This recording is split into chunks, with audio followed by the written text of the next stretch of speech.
हा सर एक व्हिडिओ काढा. हा तर हे येतो कुरकुरे आणि तुम्ही जे आवडीने खाता त्या कुरकुऱ्याचे दुष्परिणाम आता पाहिलं. आपण जर कुरकुरे खाल्ले चुकीचं अन्न खाल्लं तर आपल्याला त्याचा पोटदुखीचा उलट्याचा त्रास होतो. आणि हे प्लास्टिक सारखं असतं आणि पहा हे अगोदरच जळलेलं असतं, हे तळलेलं असतं आणि हे राख आपण पोटात जाते आणि पुन्हा आपल्याला त्याचा त्रास होत राहतो. आणि जे पोटाचे विकार जे आपण म्हणतो आतड्याचे विकार ते या अन्न पदार्थ खाल्ल्यामुळे होतात.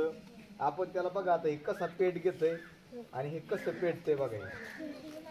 पहा बदाम काजू शेंगदाणे पेटतात का? मग ते जर पदार्थ खाल्ले